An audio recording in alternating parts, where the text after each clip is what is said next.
Good Monday morning. Welcome to episode 66. As the guy said, I am Peter Lamont, and we're with us, obviously, is our co-host, Bob Hughes. How are you, Bob?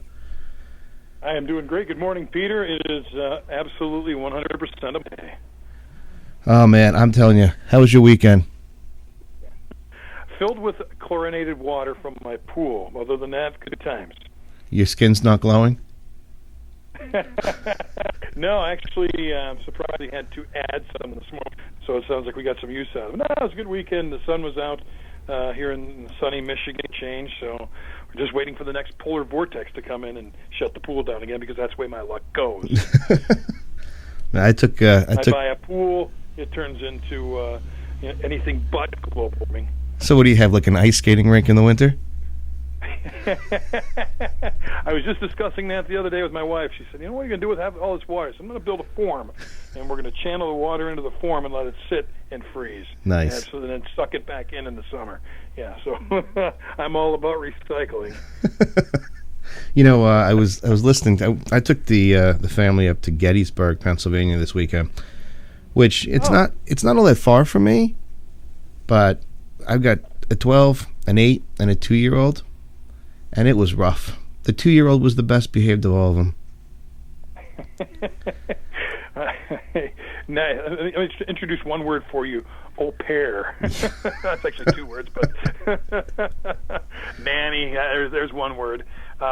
Maybe a cousin to take along to watch those guys. Something they can do fun. But yeah, I've got 10 and 6-year-old girls, and it's. I wouldn't want to have anything younger at this point in my life, but I'm sure they experience the same problems your kids have. You know, but doesn't it make you feel old? I mean, I feel so old having a 2-year-old. I mean, the good news is he'll be 3 in August. So wait till he's 10 and you're chasing him around. Oh, yeah. You want to feel old in my wheelchair?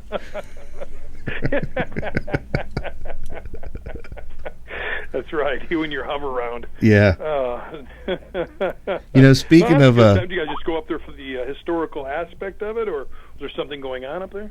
No, it was just, I figured it was time for...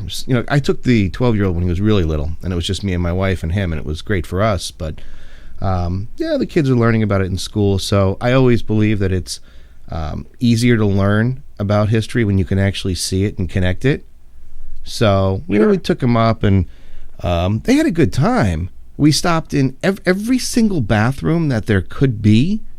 We stopped in it because every 5 minutes somebody had to go to the bathroom. But no, it was fun. It was fun, and it's really, it's an interesting place. When you think about what happened historically. So. No, it's amazing. The closest I've come is Appomattox. Mm-hmm. And I kick myself for not continuing on to Gettysburg, because that was 15 years ago. But now with kids, like you say, as they learn more about history, and I'm sure the East Coast will be a week-long trip at some point. Yeah. Oh, there's so much here on the East Coast. It's funny, as I was driving back yesterday, you talk about recycling water. I was listening to a podcast in the car, because my family and I, we're big Disney fans. So, we listen. Sure. I can't help it. But I was listening to a podcast, and they were talking about they've got years ago, it was like, I think it was the 20,000 Leagues Under the Sea ride. And in Disneyland, California, they've got this gigantic pool of water, which is now the Nemo Under the Sea ride. And from what the people on the podcast were saying, California's been in a state of drought for like 3 to 5 years. And Disney's thinking of closing down that ride to replace it with a Star Wars attraction. And so they're going to consider putting all that water, cleaning it, and putting it back in the aquifer. So there's some recycling of water. I think they have like 70,000 gallons or something ridiculous. That sounds like a stimulus plan. Yeah. So it's going to be short-lived. There's no long-term effects. Thanks for the drink, Disney, but... I don't think much is more going to come from that. So, it was a good weekend. I'm glad you got a chance to get away with it. Yep. All right. So, what do you got for us today, Bob? Speak kids. Actually, here maybe you need to take a lesson from this gal. A worker at McDonald's. This mom let her child play at a park, but while she was at work, but it did not put her in harm's way, according to her attorney. According to Business Insider, the attorney for Deborah Harrell, a South Carolina mother who had lost custody of her daughter after allegedly letting her play at a park while she worked at a McDonald's, wants to set the record straight on why Harrell doesn't deserve to face the serious felony charge against her. Harrell, 46, still working at McDonald's, was arrested July 1st and charged unlawful neglect of a child. I didn't know there was any lawful way to do that. The felony does carry as much as 10 years in prison if Harrell's convicted, according to her attorney. Now, Robert Verner Phillips, the attorney, talked to Business Insider recently to offer his version of the incident. There's always three sides to every story, as you know, his side, her side, and the truth. Now, she's a single mother, Harrell, supporting the 9-year-old daughter. She originally worked the night shift at McDonald's, but when her hours changed to the day shift, she began taking her daughter to work with her. The child took advantage of the free Wi-Fi to use the internet while she's at work. So here she's at work, she's got a kid in there playing on a computer. Well, someone broke into their house, stole the laptop that the daughter used, and the girl had to spend the day playing in a park nearby instead, about 3,000 feet from the Harrell household, which is about a 6-minute walk. Originally, a lot of reports were saying that there was a mile and a half from their home. Although the girl would often ride her electric scooter to the park or walk there with friends, her mother decided last month to drop her off at the park on her way to work. The daughter had a cell phone which to call her mom with if she needed to, and played with kids all over the park that were her age. Now, the media, of course, is saying that this was dangerous because it only takes a second to snatch away your child, according to the lawyer. If that's the standard, he said, then if you take your eyes off a child for 2 seconds, then you must be guilty of the same crime. Interesting concept. Although in earlier press coverage, the girl was told that it was said that she walked a mile and a half from the park to a McDonald's inside Walmart, where her mother's McDonald's was. Harrell admitting to dropping her daughter off at the park on the way to work. She was jailed overnight before posting a $5,000 bond. Her daughter is still in custody of the Department of Social Services. And that's an important point to remember when we go through some other stories here, that her daughter is still in social services right now. But the bigger thing is, what do you do with these kids? There's so many parents, single parents, working at minimum wage jobs. They can't afford child care. Something changes with their hours. What do you do with these kids? And then what at what point does the risk become something like this parent is dealing with now? She's looking at possibly going to jail. Yeah, it's really disturbing. The woman gave her daughter a cell phone, and you figured she's got a cell phone, she'll be safe. She's it's not like she's 4 years old, but you can see both sides of it, and it's concerning because there seems to be, at least over on my side of the country, there seems to be so many criminal charges being filed against parents who leave their kids in the car. And I'm not talking about parents that leave the windows rolled up on 90-degree days. They Sure. run into the store, they can see them from the window, they're in the car for a few minutes. I don't know. It's really, really hard because in one hand, I feel bad for this woman. What is she going to do with her kid? She's trying to make a living. And then on the other hand, I understand that, maybe I wouldn't have done that because I'd be too worried that something would happen to my kid. Likewise. Every day. Yeah. It's hard. I mean, what do you think, Bob? I mean, would you have done that? It's interesting in 2 points on this, actually. Number one, I don't think I could do it every day. But I did have a situation similar to this with a one-time deal. Riding my bike, my kids were probably 4 years younger than they are now, so 6 and 2. Had the kids in the little trailer. You get those trailers that you ride the bikes around with. You put your kids in them, you can go for a bike ride. Rode up to the store, and I carry. I open carry. So I'm usually prepared for situations if something arises. But my children pulled to a party store to get a loaf of bread and a gallon of milk. Party store had, those big plate glass windows out front where you can see inside the store. Yep. From ceiling to floor. They had that. So I parked my bike in front of there, went inside, left the kids in the bike. Probably a bad call at the time. Didn't seem like it, though, to me. I could see the kids at all times. The bread's right there, the milk's right there. I could see them when I go to the counter. I saw a state car pull into the parking lot, saw her not get out of her car. And when I walked out of the store with the bread and the milk, that's when she exited her vehicle and said, "Hey, I don't think what you did was a very good idea." And me being me said, "Really, honestly, lady, I really don't care what you think. That's the problem." Well, it was when she's Department of Human Services Child Protective Division. And so I did it at the worst possible time. Yeah. And they tried to open a case against me. And I used a lot of the same logic this attorney is using, and saying that, I let my kids play outside the house in a fenced-in yard, and I might be doing dishes, I could see them, but I keep my eyes off my kids longer to turn around and answer the phone, or turn around and do something, put dishes away, than what I had in that store. You have that false sense of security. It could happen at any time, anywhere. But that's where that line, like you had said, when is it good, when is it not good? Once in a while, you're in the store, you can see the kids. Again, those not rolled up in 90 degrees. It's a fuzzy line, man. But I don't think I could do it every day at work, going to work for 8 hours a day, leaving my kid entrusted to, hopefully, that she's not going to lose that cell phone, or somebody's not going to come up to her and say, "Hey, Mom got hurt at work. You need to come with me." Yeah. No, I know. It's and so. It's tough though, because back in my era, I walked to school if I wanted to, not because I had to, but because other kids were doing it. And, it was probably a mile and a half to get to school. And nowadays, I as a parent, I'm very overprotective. I probably wouldn't allow that, but it's really hard to say that this woman should go to jail. And like you pointed out, the kid's in protective custody or protective services. So how beneficial is it for her kid? Because I'm sure this girl misses her mother. It's really a sad story. From a legal standpoint, Peter, where is it?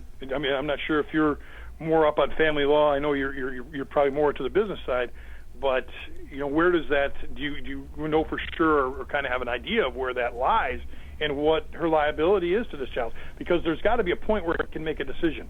Well, we have a family law division in the firm, and there's an attorney who handles that end of it. And I was speaking to her, over the weekend in preparation for the show, and she seems to think that it's going to kind of rest upon the factual, how far away, what was the the mileage, how far away, how many steps, how the proximity to the McDonald's, did the cell phone have some sort of impact as far as, you were able to communicate with her.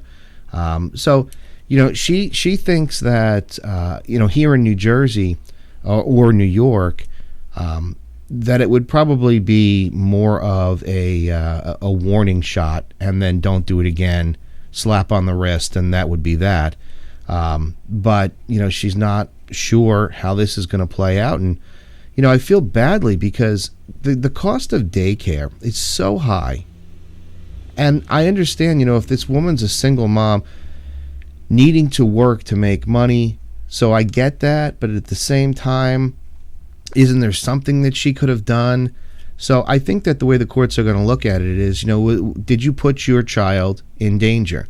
And is a jury going to believe that, you were only 3,000 steps away or whatever it was from where you were working, and on top of that, you had a cell phone. So does that eliminate some of the danger? And in addition to that, there were numerous kids at the playground. As a matter of fact, it was the parent of another child who was there who said, "Where are your parents?" to this girl. And that's how this whole thing kicked off. It's tough. I wouldn't do that. The most that I've ever done is, if we're local at a store and me and my wife have to run in because she wants to show me something before she spends way too much money on something we don't need, I'll leave the kids in the car. The car is running. The doors are locked because I can do it from outside, and I give them a phone so that they can FaceTime me the whole time I'm in the store, and I'm in the store for minutes. But, I often... I'm guilty of exactly the same thing. But, exactly the same thing. Don't you worry now with what's going on? I mean, I worry that someday someone's going to pull up and take my kids away because, they're in the car for a few minutes and I can see them. It's kind of concerning. I absolutely do the exact same thing. I use Skype versus FaceTime. The exact same thing. And I have that same concern. Is someone going to roll up and take my kids? And then my next concern is, what am I going to do for those 2 weeks? So I can't get airfare back quick. So. Just kidding. But yeah, no, it's a real concern, that's for sure. So, well, hopefully, if anything, I'm sure people will learn a lesson from it, and not only her, but other people like you and I, what we can and can't do. Yeah. We'll see. We have to follow this and see where this ultimately leads. I mean, I don't think this woman's going to do any sort of serious jail time, and I would imagine that she'll get her kid back. I think that a lot of it's going to come down to, well, what arrangements now can you make for the care of your child? If the woman, says, hey, listen, I'm going to do it again, then I think that she's going to have a problem. But if there's a family friend or a relative or somebody that can help out, I think everything will be okay for her. Yeah, that sounds about right. I can't not agree with you there. L.A. Times, moving along, telling us that, speaking of babysitting, Manuel Noriega, you remember this guy? He's suing Activision. He's in jail still over the Call of Duty game. Apparently he's a character. Former Panama dictator Manuel Noriega suing the Santa Monica video game publisher Activision for depicting him and using his name without his permission in one of the fastest-selling video games on the market. In a lawsuit filed last week in Los Angeles County Superior Court, Noriega, who apparently has a lot of time on his hands, alleges that Call of Duty Black Ops 2 portrays him as a kidnapper, murderer, and enemy of the state. This was all done to heighten the realism in this game. Well, if it's that real, apparently it must be true. Now, that translates directly into heightened sales for Activision, the lawsuit states. Noriega, now 80, seeking lost profits as well as damages. His attorney not responding for request comment from the LA Times. If you remember, Noriega was captured in at least the beginning of a U.S. invasion of Panama in 1989, which ended his military dictatorship and landed him in a U.S. prison for about 2 decades on drug trafficking charges. So for a time, he'd been a close ally of the U.S. government, and he's lived in Panama since 2011. Legal action is just the latest to target the video game industry. This is not the only time someone has done something. Actress Lindsay Lohan recently sued makers of Grand Theft Auto 5 video game, which is basically, I don't know if you've seen the Grand Theft Auto series. Yeah. It contains a likeness of her, at least she believes that is, without her permission. And a group of college athletes also reached a $40 million settlement with EA, Electronic Arts, for the use of their likenesses in the NCAA-branded video games as well. So, and then you smacks to a question here is, and there's different classifications. You have the NCAA situation. You have Lindsay Lohan, and you have Noriega. Noriega, not necessarily the same situation as an NCAA basketball player, because they're going in and performing. Noriega, government leader in the public. What kind of, has this guy got a case? You know what's interesting about this? I think if Activision had stuck with money laundering, drug trafficking, and that sort of crime, maybe they'd be okay. Yeah, because then their defense could have been, well, it's true. That's right. I don't think that he has a case. I definitely think you're absolutely right with the distinction between the NCAA players and somebody like Lindsay Lohan. Especially when you take a look at the Grand Theft Auto games and the line of games. I mean, some of the stuff that's in there, I wouldn't let my kids play it ever, and they know that because there's stuff that's so inappropriate. And if you had somebody who like Lindsay Lohan who you can really see there's a lot of similarities between the character and her, and maybe she's doing inappropriate things or whatnot, drugs or whatever it is. I mean, I could understand that. I can also understand the NCAA because that doesn't seem fair as well. But Noriega, I can't even imagine what he's thinking, except, hey, I need some money, because I can't imagine that, he's going to win on this at all. And this is one of those things that Activision could be spending more money building another game, because their series is huge, and instead they've got to deal with Noriega, But, and I hate to get off the topic, but from a political standpoint, The U.S. does this all the time. They jump on board with somebody. They were a huge fan of Noriega at the beginning. Absolutely. He was with the CIA, and you gotta. I don't know. I believe that we landed on the moon? Yes, but do I also believe that there's some conspiracy out there? Yes. I think that when he was arrested. Go ahead. Sure. No, I was just continue on with you because I've got another question for you about him. When he was arrested, they brought him up under charges of drug trafficking and whatnot. And his defense was, but I did those things under the guise of CIA employment, and now, you're holding me responsible for it. That's not fair. Look, I love the country, but I can't say 100% that would surprise me, because you were dealing with you're dealing with the Panama Canal, and access and control of the Panama Canal. So I don't know, but all in all, getting back to things, I think that Noriega has a slim to no chance of having any success here. I've seen the character. I've seen the character on the game, and I don't think that it's... Do they call him Noriega in the game? No, and okay. It just is a similar look, but there are a lot of people that look like Noriega. I've got a pizza delivery guy that looks just like him. I mean, it's just it's the way it is. So, and he's delivering pizza. Sure he is. Yeah. I want to know why you have an 80-year-old pizza delivery guy. Well, and that's I asked about is whether or not they refer to him as Noriega, or how close do they get to saying this is who he is?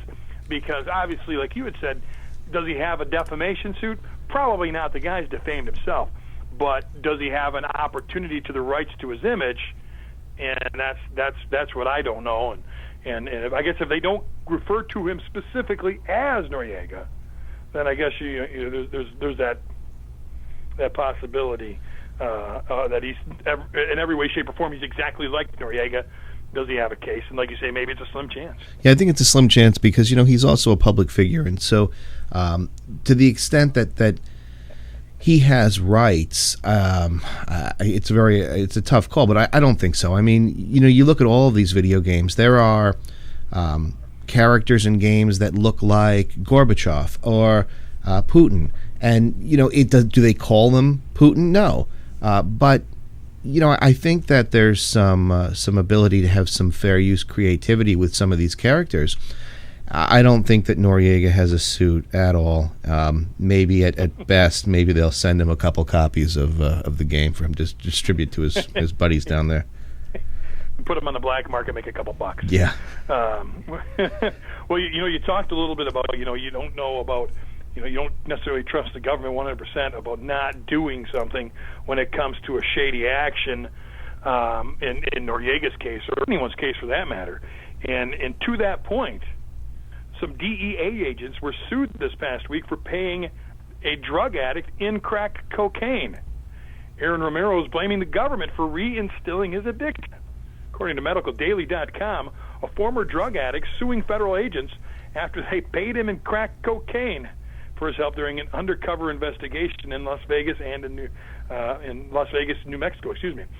38-year-old Aaron Romero, approached by DEA officers back in 2011 to assist his drug bust, referred to as Operation Smack City. The DEA agents paid Romero with portions of the drugs they confiscated, allegedly reigniting his crack addiction. Romero's lawyer saying that he was targeted because he was a known drug addict, and that would make sense. But he's trying to get his life back together, and he's still afraid that the government will try to restart his addiction again. Romero allegedly falling back into the bad habits when federal officers handed him crack cocaine for his help with informants in the case, although he's now drug-free. A spokesperson for the U.S. Attorney's Office in Albuquerque, Elizabeth Martinez, said that the office declined to comment. His lawyer stating the government and the defendants affirmatively and intentionally established a pattern of distribution of crack cocaine to Romero in order to utilize his addiction to crack cocaine to further the investigation and to stack drug-related charges against him. 5 DEA agents were named in the lawsuit. A lawsuit stating that Romero was a victim of recklessness on behalf of the DEA and seeking $8.5 million in damages for the loss of love, family relationships, and companionship due to the reignition of his drug addiction. Now, if you compare to the case in Florida this week, the guy should have just died from cigarette smoking instead. But you talk about the government not necessarily doing the best to ensure the citizens are safely taken care of. Is this something that happens all the time? Is this something that happened right here? Or, and this guy seems like this seems like a slam dunk. Without sounding like Alex Jones, I do think that there's some, this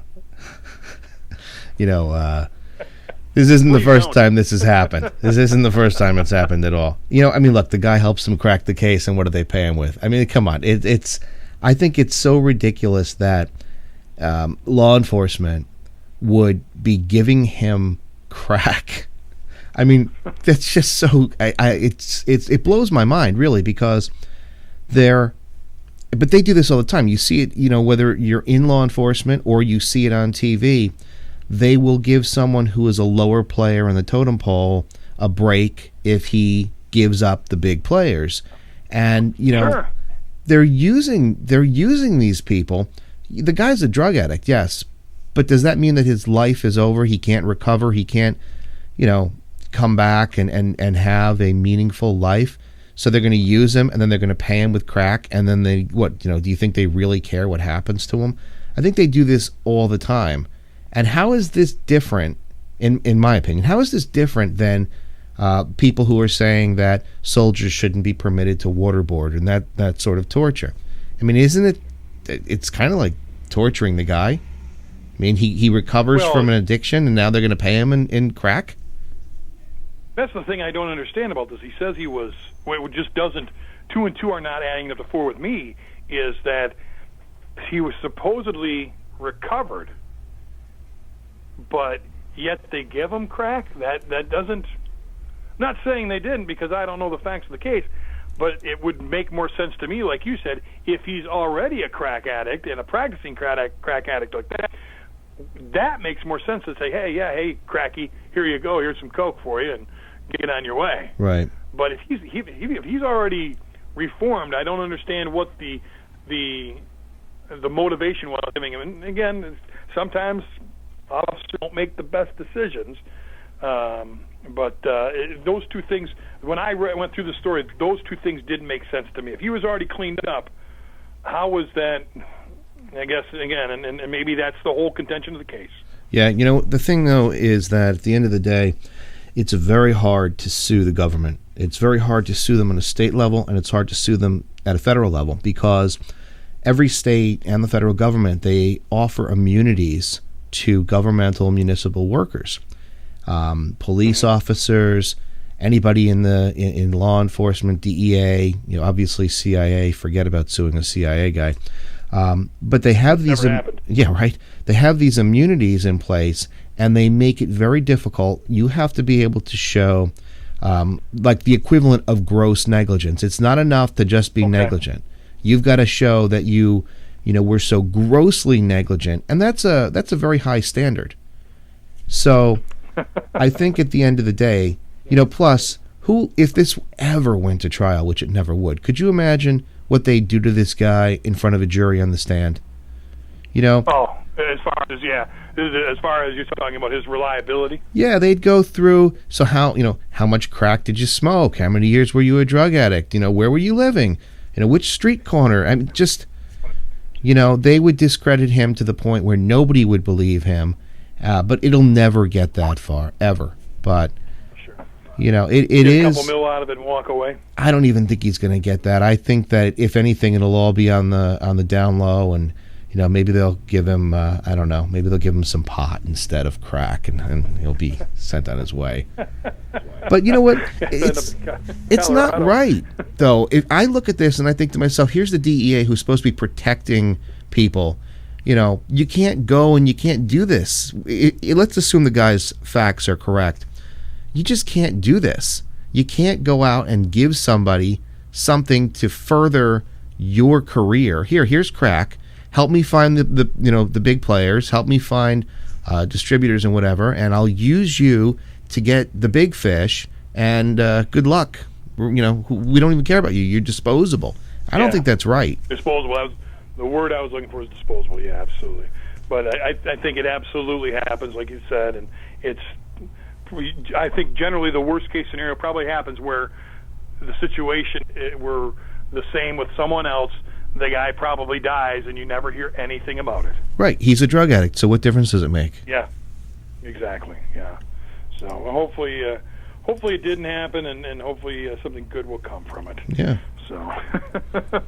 Oh, and speaking of something good coming from people, new guidelines helping many pregnant workers. Now, of course, I'm not speaking of just women. ABC News reporting that new federal guidelines on job discrimination against pregnant workers could have a big impact on the workplace and in the courtroom. The expanded rules adopted by the bipartisan, now I'm starting to doubt the truth story, Equal Employment Opportunity Commission, making it clear that any form of workplace discrimination or harassment against pregnant workers by employers is a form of sex discrimination and illegal. Updating its pregnancy discrimination policies for the first time in more than 30 years, the agency cited a persistence of overt pregnancy discrimination as well as the emergence of more subtle discriminatory practices. The guidelines spell out for the first time how the Americans with Disability Act actually applies to pregnant workers. And they emphasize that any discrimination against female workers based on past or prospective future pregnancies is also now illegal. The new guidelines prohibit employers from forcing pregnant workers to take leave and acknowledge that employers may have to provide light duty for pregnant workers after childbirth, and lactation is now covered as a pregnancy-related medical condition. And it's not just women who benefit. Guideline also saying that when it comes to parental leave, similarly situated men and women must be on the same terms. The EEOC data showing a 46% increase in pregnancy-related complaints to the EEOC from 1997 until 2011, and the guidelines were last updated in 1983.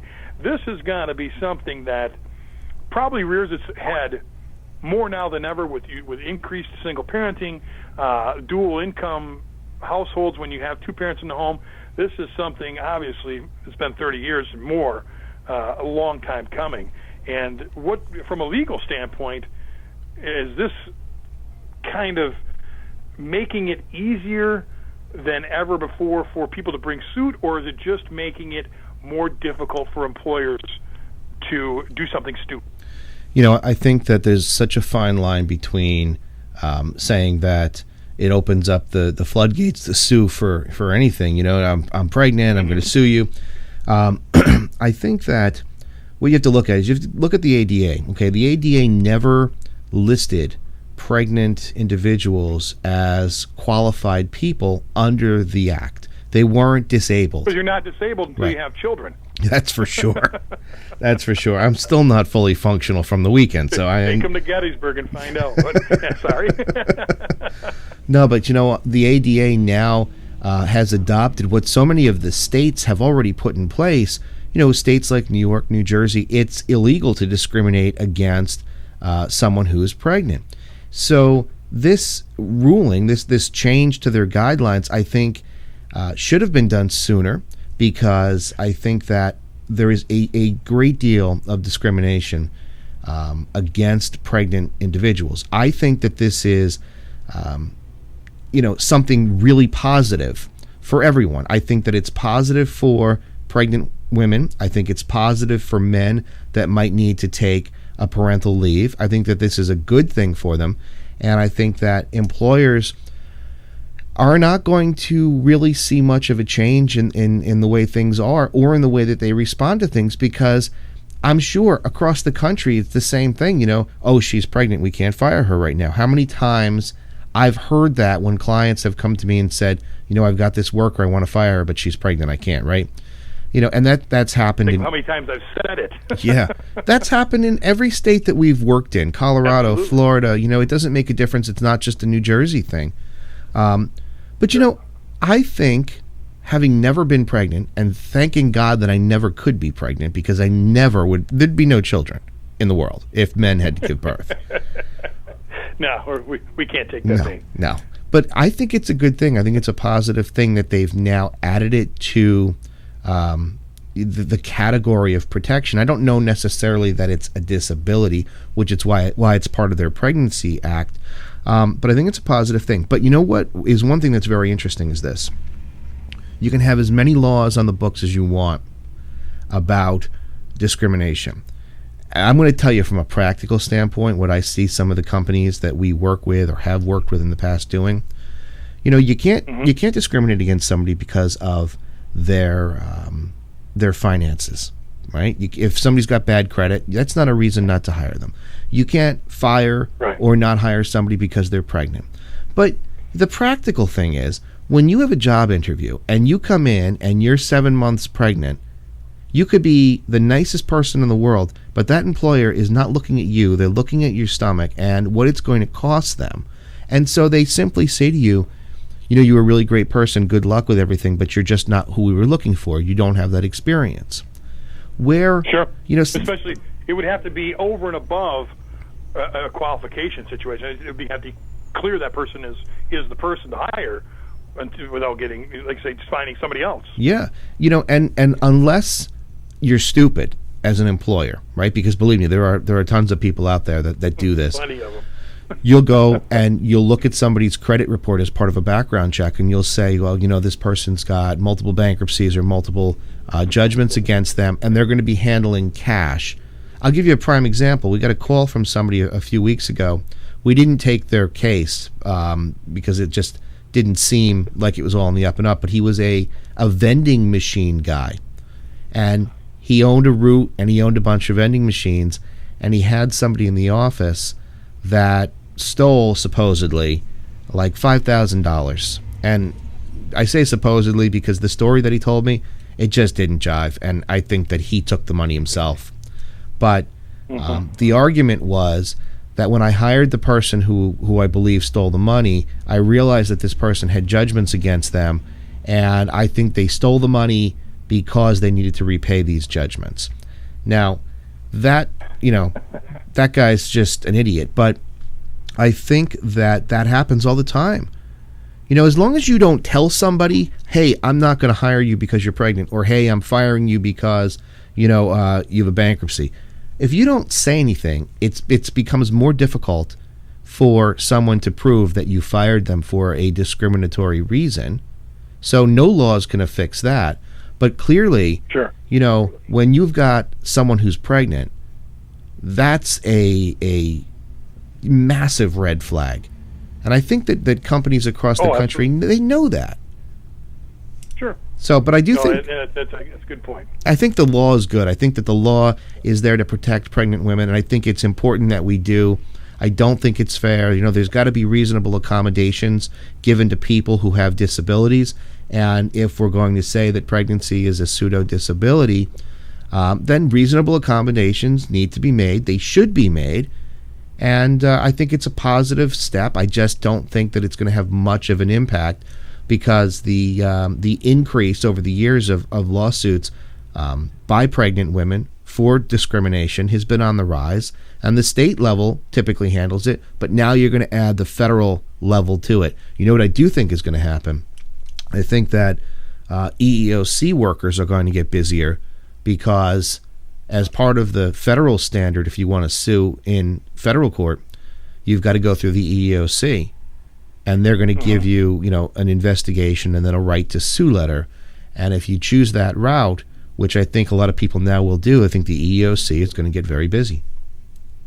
Oh, nothing like a little more bureaucracy and red tape then. Yeah, you know, I think if I was the EEOC, though, I'd start hiring some better people. Not that I'm categorizing everyone, but some of the people in the EEOC, they just don't care. You know, it's just another government job. Yeah, I don't even want to get into that and lack of customer service and protected environments. Well, no, that's good. That's a good thing, and I can't, like you, I can't see a downside to it as well. Outside of the increased possibilities of cost, but that's something that happens. Well, there's going to be some increased costs for Trader Joe's. Do you guys have Trader Joe's up there in New Jersey? Yeah, we do. Trader Joe's is great. Okay, yeah, exactly. We have them here, usually more in the big, like Detroit and Grand Rapids, I think, here in Michigan. But they have settled a class action lawsuit over their claim of natural. Trader Joe's agreeing to a proposed $3.375 million settlement in the class action lawsuit over the alleged misuse of the word natural. The plaintiffs claimed Trader Joe's mislabeled products as all natural or 100% natural that actually contained certain allegedly synthetic ingredients. Now, the lawsuit filed in 2011 in the U.S. District Court of Northern California claimed products contained ascorbic acid, cocoa processed with alkali, sodium acid pyrophosphate, a laundry list of large words. The specific products mentioned, though, here's, if you're listening, pay attention. If you've purchased JoJo's chocolate vanilla cream cookies, JoJo's chocolate sandwich cream cookies, Trader Joe's jumbo cinnamon rolls, Trader Joe's buttermilk biscuits, the 100% natural, there's the term, fat-free ricotta cheese, and the fresh processed apple juice, all with the Trader Joe label, you could be involved in a suit. Now, Trader Joe's denying any wrongdoing, saying its products were labeled in accordance with existing laws, but has agreed to the settlement to avoid further costs and inconvenience. Class members of the class action suit include anyone who purchased the specific Trader Joe's products between October 24th of 2007 and February 6th of this year. Class members are eligible to receive payment of up to 10 total purchases of the products. I'm guessing this is without proof, from $2.70 to $3.99. If you have proof of purchase, you can receive compensation for more than the 10 total. So here's the question: is Trader Joe is saying they're, by and large, the term is what the term is. But the thing that stuck out in this, Peter, was they're saying that their products were labeled in accordance with existing laws. Yeah. But they agreed to the settlement. If you're right, why are you saying you're wrong? Well, there's so many facets to this story. So first, let's look at, a class action. People call all the time, sure, and you see it on TV, and I'm sure that at barbecues you hear it all the time too. Oh. File a class action. Well, class actions aren't easy to file. You have to have certain elements. There's elements such as numerosity, common questions of law, adequacy of representation, typicality of the claim. You have to all have essentially the same damages. You have to have the same issue at hand, and then perhaps you can file a class action. But the class action procedure, just to take a step away from this for a second, is so difficult. Sure. The way you do it is you file a class action complaint, and then you have some discovery, some exchange of documents, right? And then you get to the point where now you've got to file a motion and ask the court to certify your class. So you are talking about anywhere from months to a year before you get to that certification process. And so while the complaint is listed as a class action, it doesn't really mean you have one yet. Not until it gets certified. Now, once a class gets certified, though, a defendant starts to worry, because when you see recovery on class action, you're looking at like the figures that you just said. You're going to get 10 free packages of cookies, or you're going to get 30 cents, or, I'm sure everybody's received those things in the mail. The last one I got, I think, was from sure, Sears Hardware, and they gave me $5. So $5 is meaningless to most people, but in the grand scheme of things, if you add up the $5 that they gave to all the thousands or millions of people, that does have an impact on the company. So certification of a class is worrisome to a defendant. Now, interesting though, I don't know, do you know Bethany Frankel from Skinny Girl? You ever see those drinks around? Yeah, okay. The name rang a bell, but now I know what you're talking about, yeah. Well, it's a similar story over here on the East Coast, because she was a Real Housewife of New York, and then she created this Skinny Girl line of cocktails, which was purchased by Jim Beam. And she just had the same thing happen to her. Class action filed because they said that the labeling on her all-natural Skinny Girl margarita drink contained the same type of chemicals that they're saying within the Trader Joe's cookies. And a judge over here ruled that she wasn't liable, or that the company wasn't liable, and dismissed the class action. And the reasoning is that the FDA allows for a certain limit of chemicals to be in foods, even if you call them all natural, which blows my mind. Yeah. As long as you're not saying organic, right? Because there's a distinction between. So that's the trigger word, right? Yeah, if it's an organic product, and you're going to say these are organic eggs and they're not, or an organic, cookie, that's a distinction between all natural. So Bethany Frankel out here got off the hook. Now, your question, why would Trader Joe's settle if they knew that they were right? Well, and this is so important. This is so important to people that are not just in business, but who might have a lawsuit. So important to understand this point. Sometimes having so much pride and wanting to prove that you're right is the worst financial decision you're ever going to make. You've heard those people, Bob. They're like, I'm right. I'm going to prove a point. And I don't want. Expense. Yeah. It's Trader Joe's looked at this and said, look, here's the cost. If we continue to pay the lawyers, if this case gets certified as a class, here's what could happen. So the money that we're going to pay out is going to be a better business decision, and it's going to save us in the long run.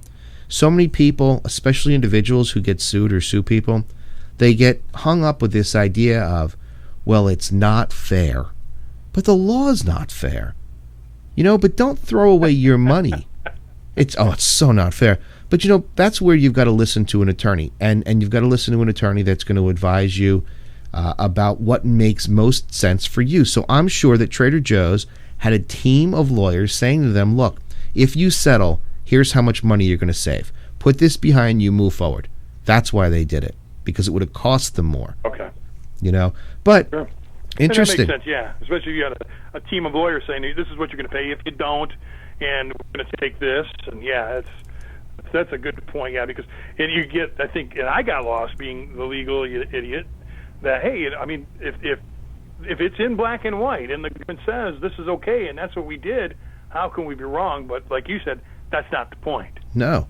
And, the more interesting point here is, how can the FDA say that it's okay to have certain chemicals in it and call it all natural? I mean, that just blows my mind.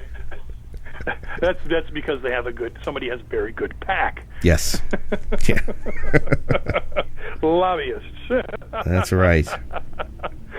Well, when you get involved in all those legalese, when it starts getting into legislation and who pays for what. In Tennessee, Time Magazine telling us that the first woman has been charged under Tennessee's controversial drugs pregnancy law. Probably not a lot of push here from any kind of money, common sense.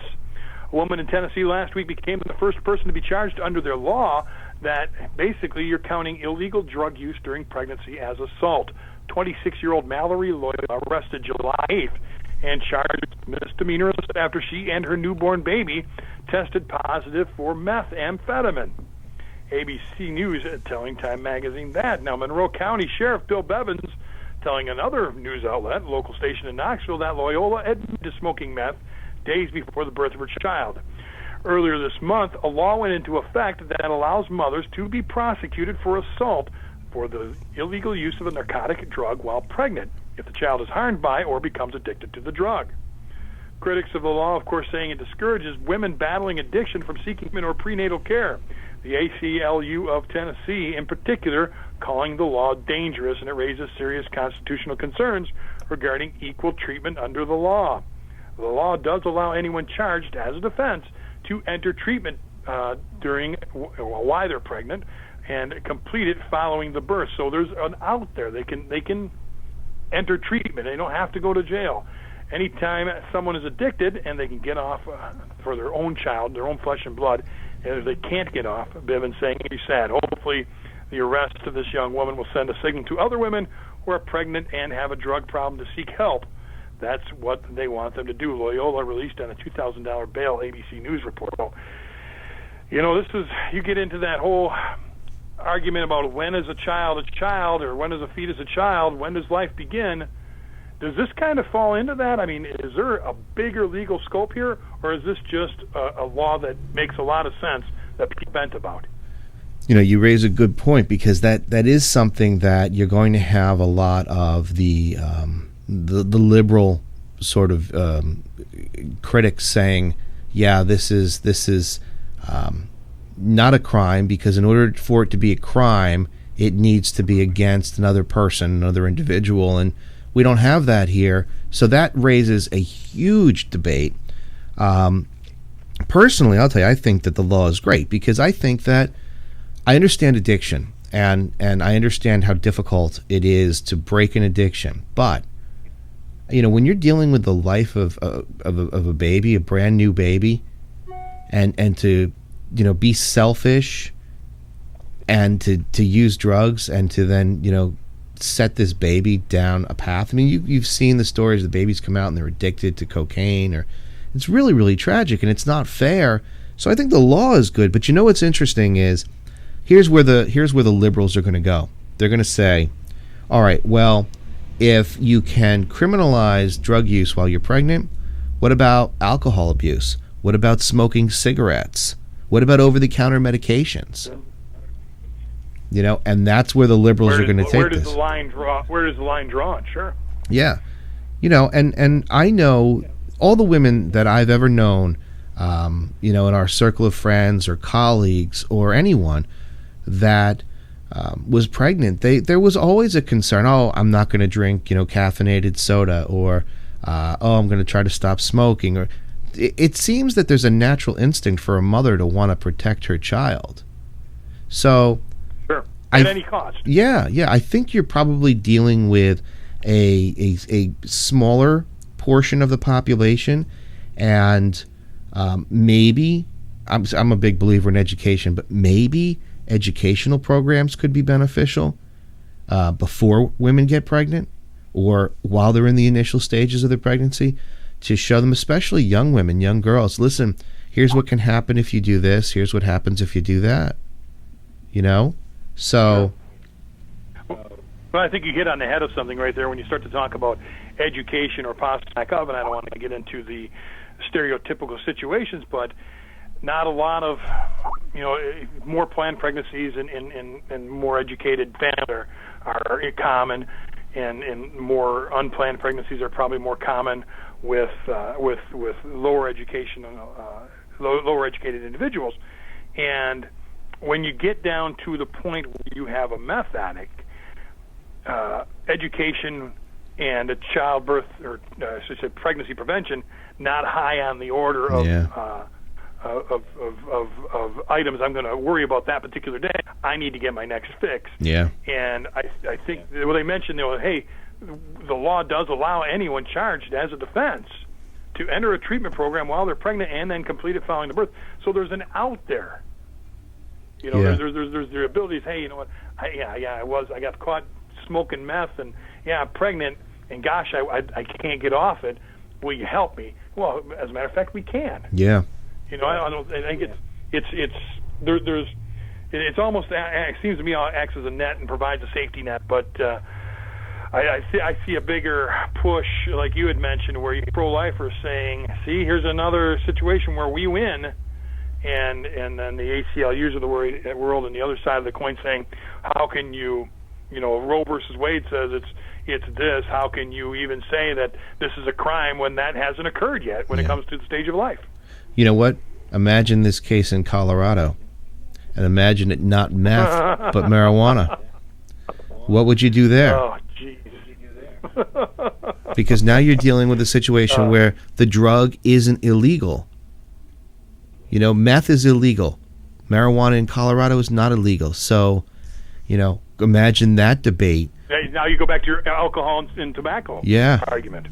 Yeah. So, I mean, look, as a parent, I would say, and obviously I've never used meth or a drug that I've been addicted to, and I've never smoked pot or anything like that, so I don't know what that's all like. But as a parent, I would want to protect my kid, and if I had a problem, if I was, using something, I would want to try to look for help. But you made an interesting point, which is that when you're on something like meth, you're not even in your right mind, and it's hard. So it's a tough call. I think it's a good law. I think that every time there's a new law put out there, you're going to have the ACLU and people that are more liberal-minded saying, yeah, but it's not fair, and look what could happen. But if you do that, then you have no laws, because look what could happen is something that you look at with every law. Well, the question is, do you smell a challenge coming using this particular individual, seeing as she's the first one convicted or accused? I don't, and I think it's probably because of the meth. I think that if this ruling were to start to be looked at by other jurisdictions, and they say, well, in this state they allowed for this, and now we're going to criminalize A, B, C, and D, and A happens to be tobacco, then I think that now you're looking at a massive challenge to everything or a limitation to it. But I think that in general, I think most people would favor this law.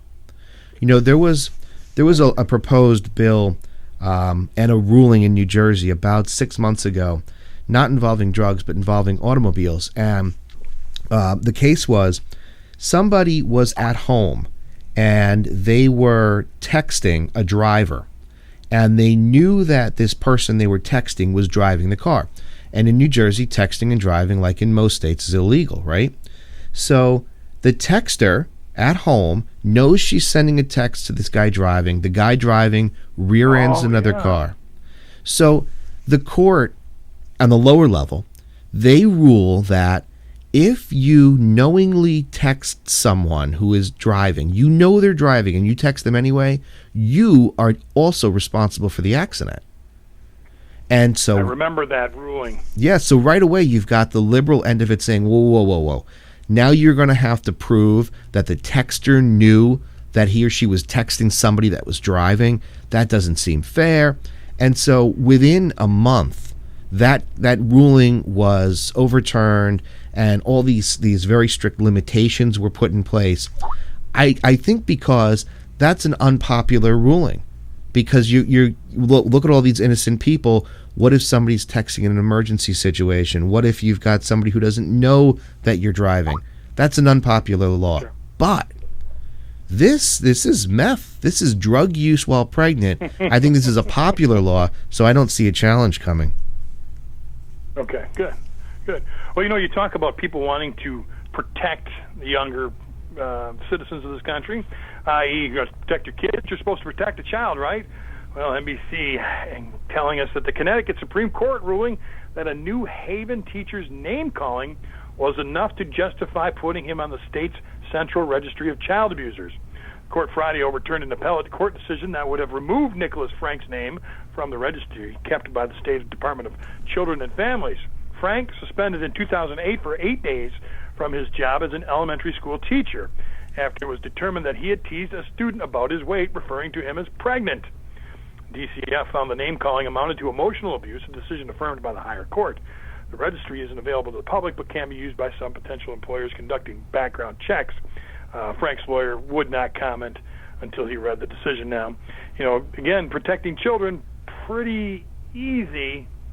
This is kind of, does this guy deserve to be on the registry for something he, I don't say he did in the course of a job. Does this amount to that kind of abuse that amounts to a registry name? This is a hard one because I went to school at a different time. I went to a school where, bullying wasn't a thing. It was, oh, look, there's the playground bully. And, you were taught to deal with things differently. This is interesting. I personally think this. I think that in this day and age, that if you're going to be a teacher and I'm going to entrust you with my child, if you're going to do something that harms my child, you should be penalized. I think that, in this case, I think it is child abuse. I really do. Because you know what? When you have an impressionable young mind and you're going to tell this kid who might be overweight, you're pregnant, I mean, that's going to have an impact on his psychological development, on the way that kids look at him and treat him. That's not right at all. I really think that he should either be, taken out back and flogged publicly, or, I think it's appropriate actually as a child abuser. I do. I remember in school, I went to a Catholic high school, and we had some of these. They were Salesian brothers, and they would say all sorts of terrible things to people.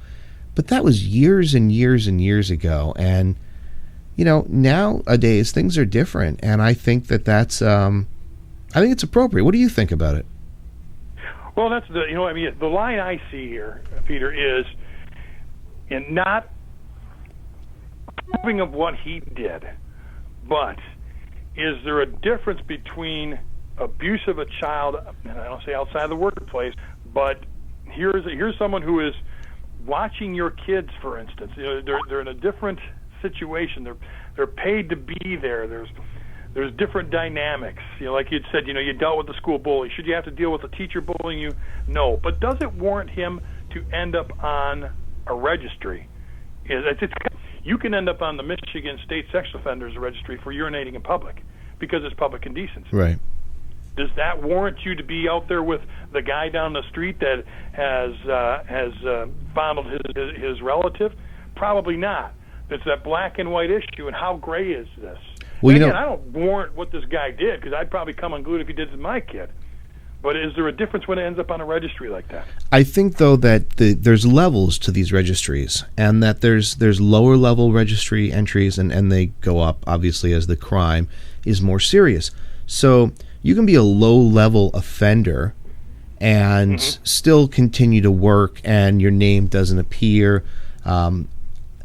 I personally think that, I think it was appropriate. I think it's a tough call because, he made a mistake, let's say, in heated argument and whatnot. But you can't take that back. You can't fix that. And, sure. I think that it's a tough call. But, if I saw that happening outside of school, I would be angry. But I think seeing it in school with an adult that's supposed to be nurturing my child, I think that I'd be even more upset. And, that also, opens up questions about what schools do with respect to screening of teachers. When I was in school, this is going to sound like I went to a terrible high school, and I actually went to a very good high school, but when I was in school, we had a teacher who was arrested for selling cocaine. He was the baseball coach, selling cocaine in the park. A wrestling coach who was arrested for pushing steroids on the wrestling team. We had a teacher that threw another kid through a plate glass window in math class because the kid was making fun of the teacher.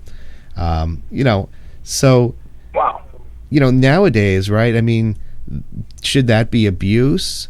Yeah, I think so. I think that the bullying shift, you're going to have a lot of people that say, oh, bullying, just toughen up and suck it up. But I think that the world has changed. I think that social media has played such a massive part on the ability to bully someone. You want to hear a story, slightly off topic, but it's worth noting. There's a school where there was a kid who was a football player, right? And he's like 7th grade. And the other kid is more of an artsy kid, and he was always into theater, and his mom would pick him up early from school, and they'd go to theater in New York. And the football kid was not a bad kid, but he was just a little bit harder around the edge. And so he would tease this artsy kid, and the artsy kid would go to the school all the time. And he was very articulate, so his emails it looked like an adult wrote them, and they're constantly saying, I'm being harassed, I need help, this, that, and the other thing. And one teacher believed this kid and tried to help him, and she was the guidance counselor. And the other teachers, I should say, they didn't really take him seriously.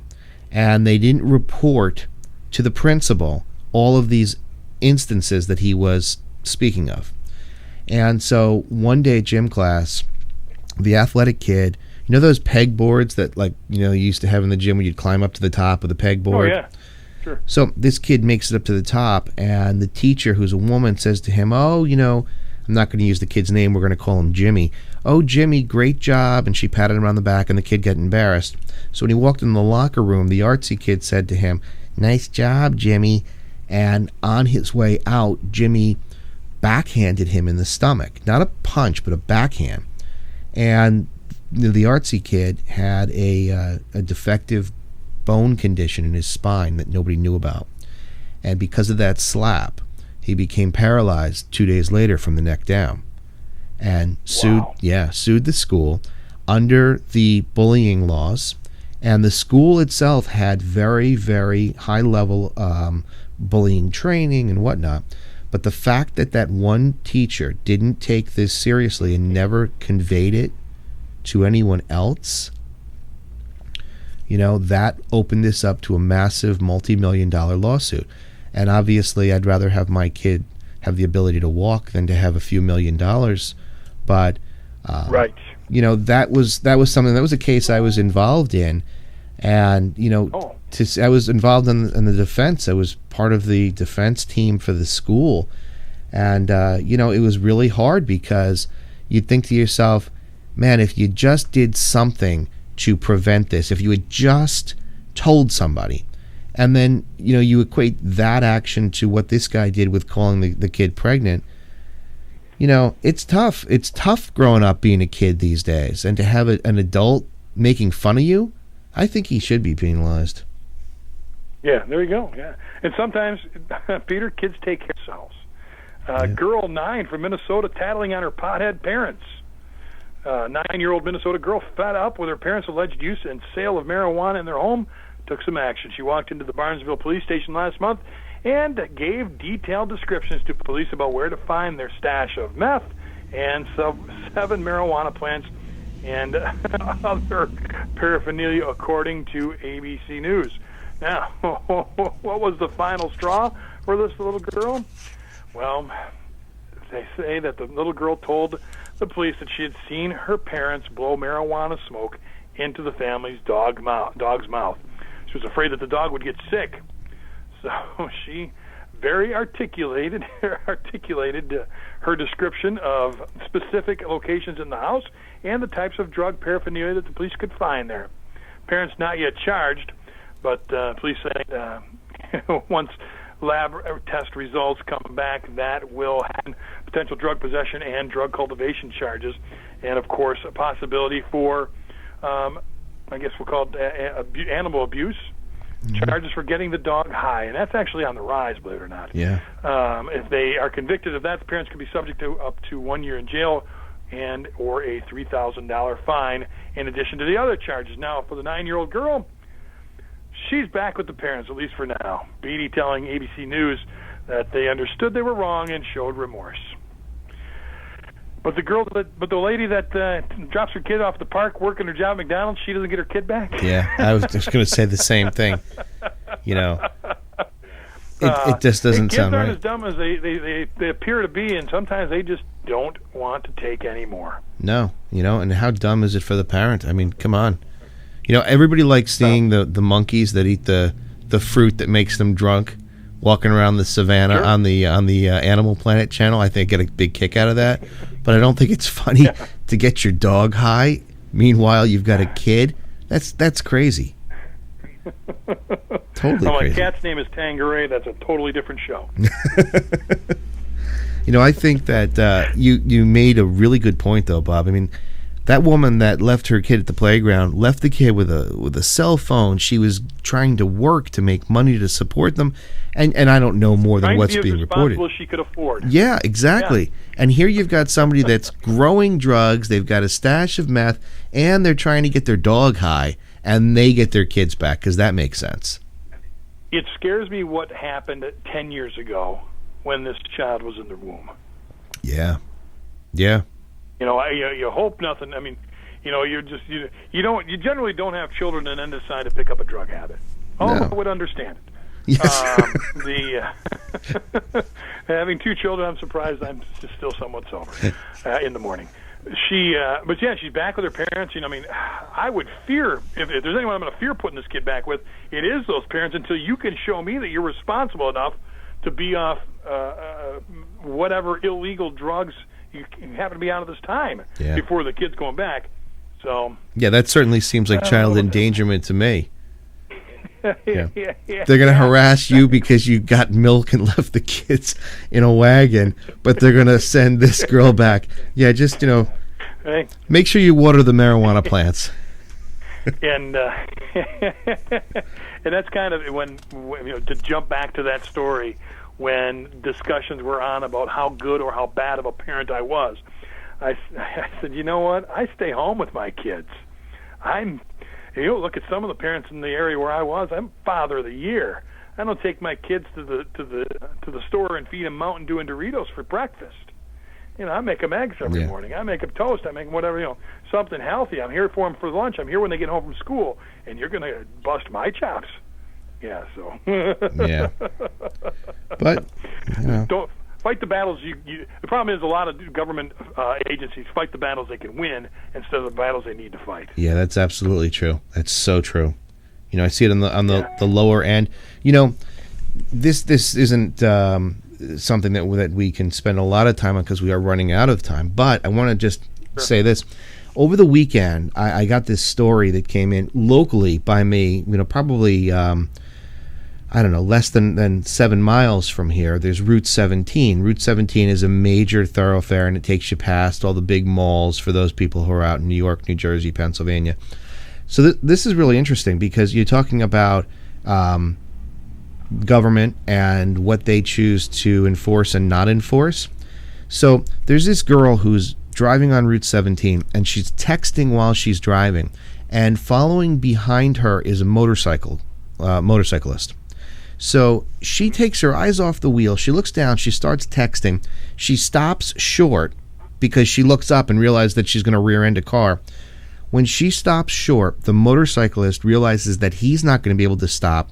He lays his bike down, and the pegs that are on like the bike where the pedals are flip him over, and he gets stuck in between two cars and he dies. So here's the thing that blows my mind. Who do you think, Bob? Who would you say is responsible for that death? I'm going to go with the texter. All right. That's what normal people think.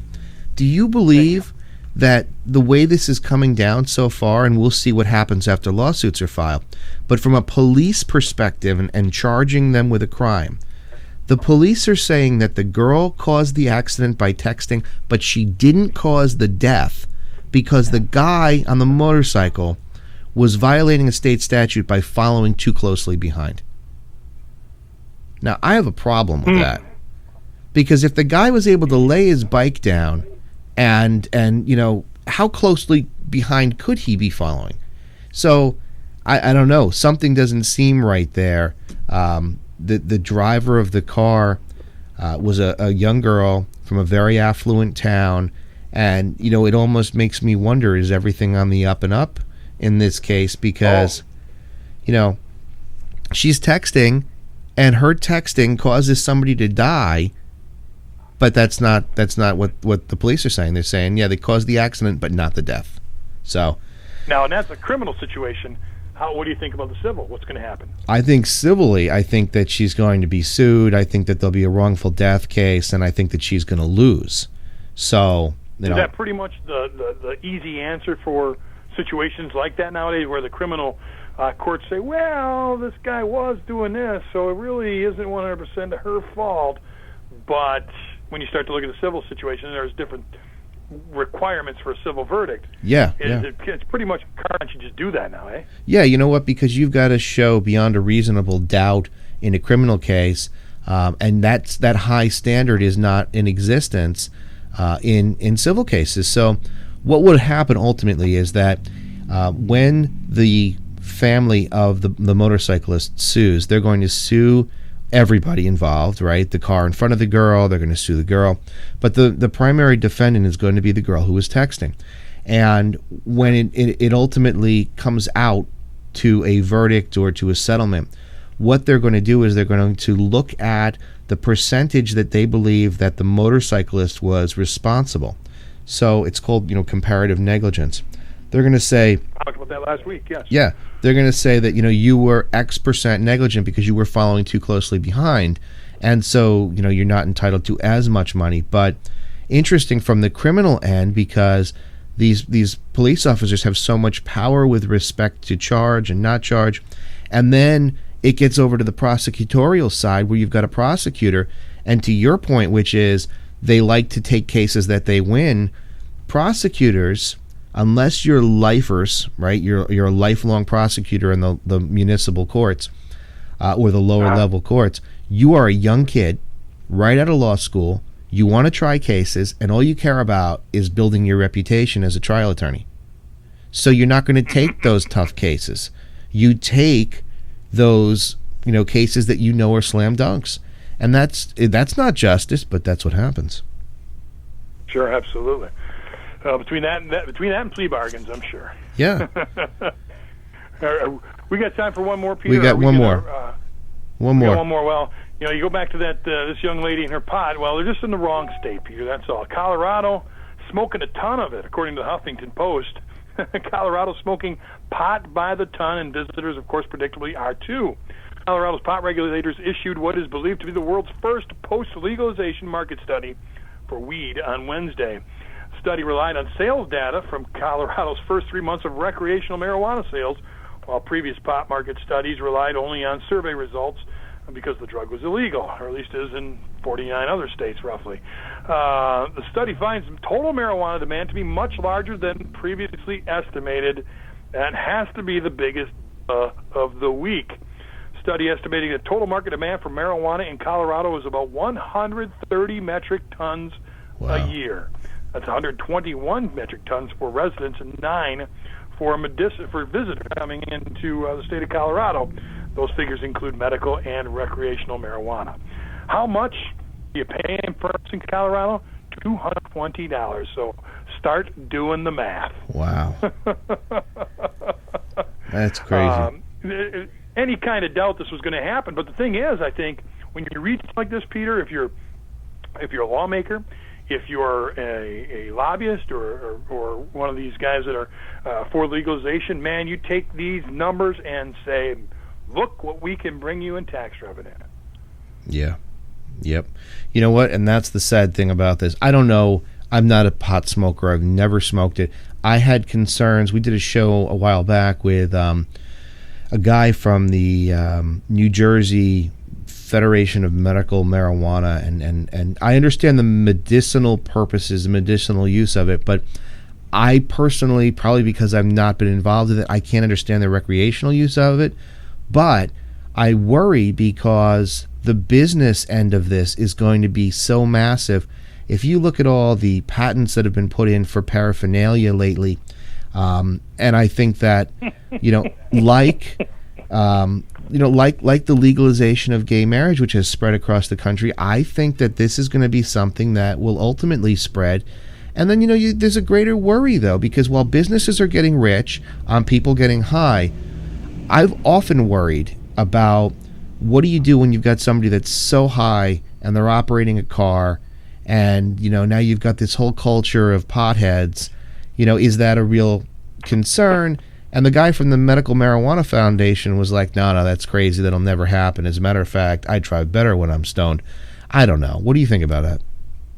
I think they used to say the same thing. I drive better when I'm drunk also. Yeah. And you get to a really good point there, I think. And what most people don't think of is how do you know someone's high behind the wheel? Yeah. Especially if they're not smoking. And we have that solved. You have the breathalyzer, the PBT for alcohol. You have the Doritos test. Officer comes up to the car, suspects you might be under the influence of marijuana, simply offers you a bag of Doritos. If you get out of the car, you're higher than a kite. That's right. So it's has nothing to do with missing lunch. That's one of the big things is how do you know? And even you get into a medicinal situation though. Is it a crime to drive under the influence of prescription drugs? Sometimes. Yeah. Yeah, and you know what depends on the situation. It's interesting because not too long ago, a few months ago, there was a situation in Colorado where, because under federal law, marijuana is still illegal. Under state law, it's legal.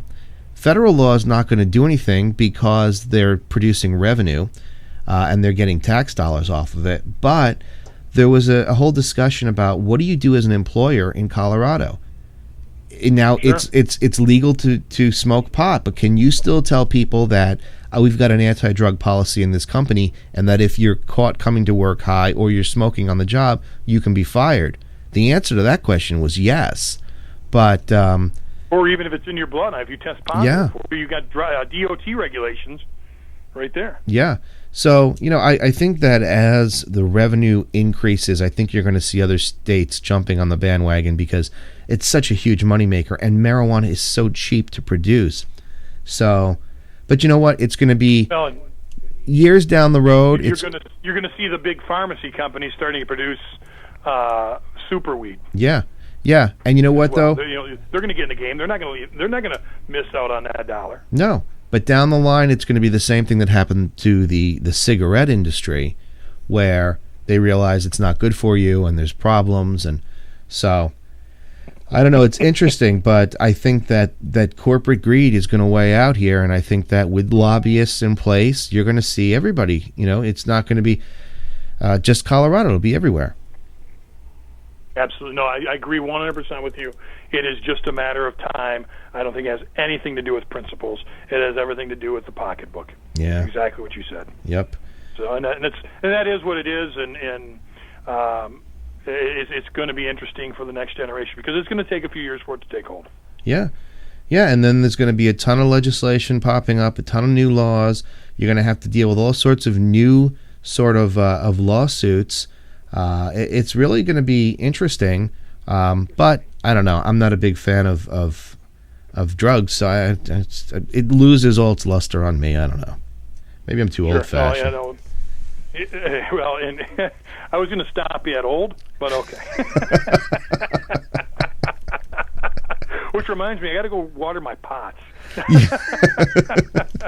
Just ask your kids to do it. I mean my garden. Yeah. Well, and that's a whole new thing, not to continue the conversation, but when they do legalize it for sale, what's to keep me from growing it at home?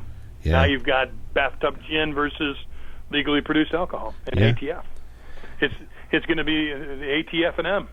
Alcohol, tobacco, firearms, and marijuana. Yep.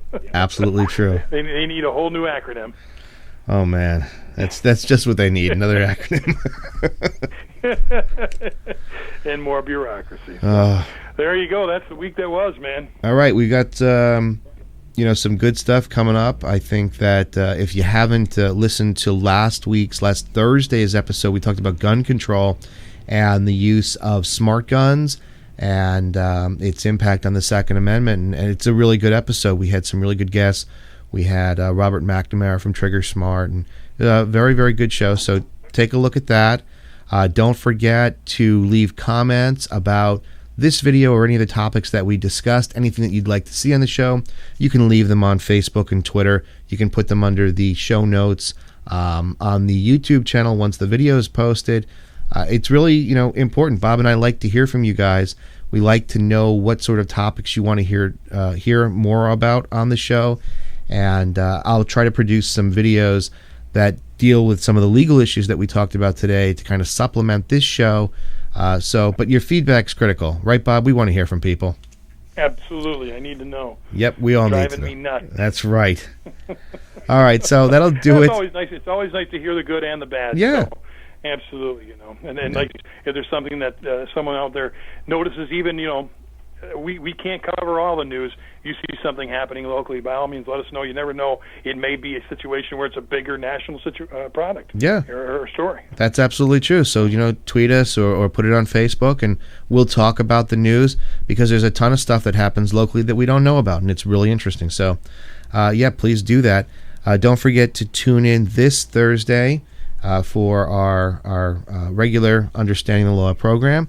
And then stick with us every Monday because and let us know how you like the format. I think that bringing this news is a really good thing. I think that it's a way of understanding the law in a way that is like a practical approach. So I think very, very to the point. And it's like you say, you see it in real world situations, and that's what without examples you don't know. Yeah.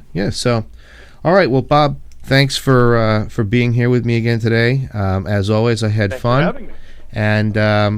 And stick around, comment. Don't forget to download the free app. Ask your questions directly to an attorney. An attorney will get back to you. We've had an increase in the download of the app, which is a great thing, and it's a good service because it's totally free, and you're going to get your questions answered by an attorney. It's just part of our public outreach and our social responsibility. That's why we do the app. That's why we do the show. So I will be back on Thursday. Bob will be back with me on Monday. Until then, I want to thank you for joining me, and I want you to remember that there's power in understanding the law.